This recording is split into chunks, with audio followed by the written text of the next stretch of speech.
Hey y'all, the Trashy historian here. Today we're in Selma, Alabama at the historic Brown Chapel AME Church. We are going to take you through your own eyes on the march from Selma to Montgomery.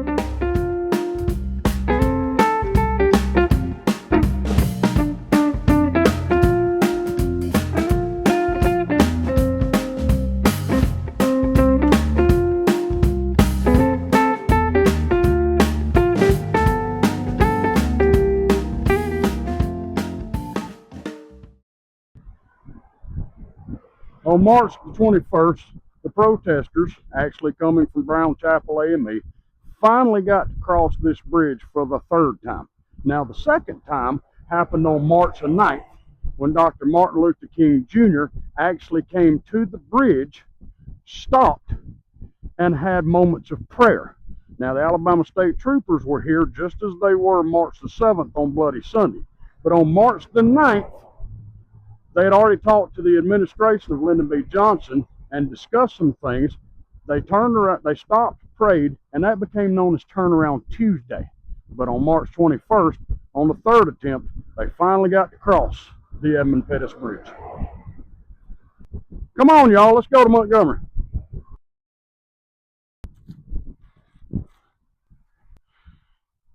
Seven miles after we crossed the Edmund Pettus Bridge, we get to the David Hall Farm on the night of March 21st, 1965. A lot of people have questions. Well, if they marched, what happened? Why do we have a campsite? Well, they sent an advance team. They'd already thought about logistics. The advance team came out here, set up a men's camp, a women's camp. They had first aid tents and food tents and supply tents in the middle. They had already had everything set up so that the marchers could come here and rest. Most of the marchers had never done a long march participation before, so we had injuries, we had blisters, we had people who were tired, people who were passed out. But on the first night of the Selma Montgomery March, they camped here, the David Hall Farm.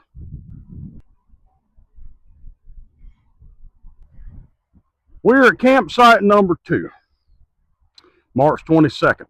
This is Rosie Still Farm. Rosie Still had 200 acres here and the grocery store. By this time, we are a little over 20 miles from Selma. The one problem with this campsite, they had already had the advance team come set up the women's site and the men's site, but it was rainy, it was muddy, and there was a mass infestation of red ants that made all the marchers miserable. The first night and the second night, food came in, hot food came in from the churches in Selma. By the time it got here, it was cold.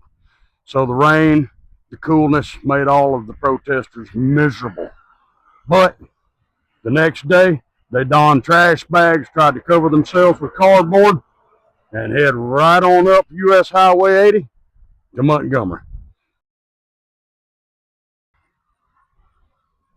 Day 3 of the Selma Montgomery March was a miserable, rainy day for the marchers. And by the time they arrived here at campsite number 3, which was Robert Gardner's farm, the field was muddy. All the advanced preparations had been rained on. We're only 10 miles from campsite number 2.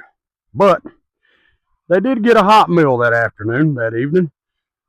Students from Tuskegee Institute came from Tuskegee. They had friends in Montgomery.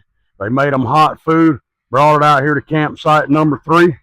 Most of them were miserable that night trying to sleep on air mattresses that had deflated. A lot of them tried to sleep on the porch at Robert Gardner's farm. They were miserable at campsite number 3, but the show must go on. We must prevail, we must persevere, and we got to head off to Montgomery.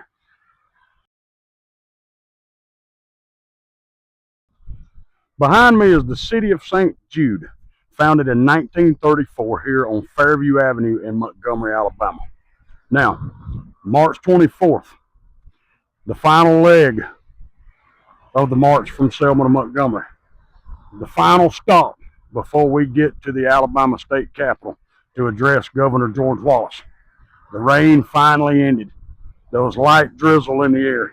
The weary marchers made the final leg of the 54 miles to this spot where they camped overnight. The next morning, what started off as a couple of hundred marchers and protesters in Selma at Brown Chapel AME Church ended up with 25,000 marchers here at St. Jude.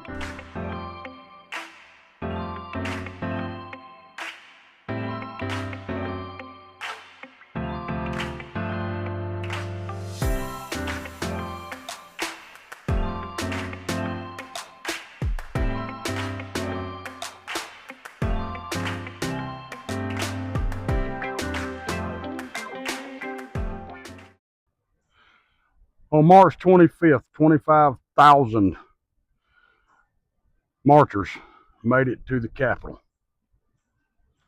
What started off as a couple of hundred ended up with 25,000 here on this spot. 25,000 people stood on Dexter Avenue and here at the front steps of the Capitol to hear Dr. Martin Luther King Jr. say these words.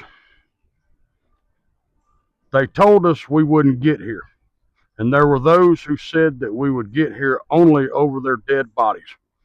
But all the world today knows that we are here.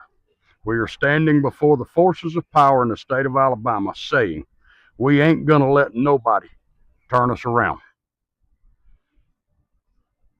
Not 5 months later, in August of 1965, Congress passed and the president signed into law the Civil Rights Act of 1965 because of a 54-mile march from Selma to Montgomery. I hope you've enjoyed this video that we've made for you, the Selma to Montgomery March. Try to present history to you as it happened, where it happened, so that you can go for yourself and see these places. I'd like to close out this video at the Dexter Avenue King Memorial Baptist Church. Dr. Martin Luther King Jr. was the 20th pastor here from 1954 to 1960. Montgomery, Selma has so much history in it, from the 1700s all the way to today. I hope you've enjoyed this video. Like, subscribe, share, tell all your friends to come watch. Trashy out.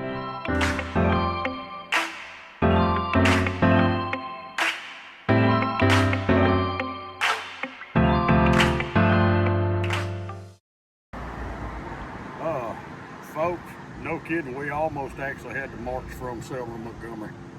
Damn tire.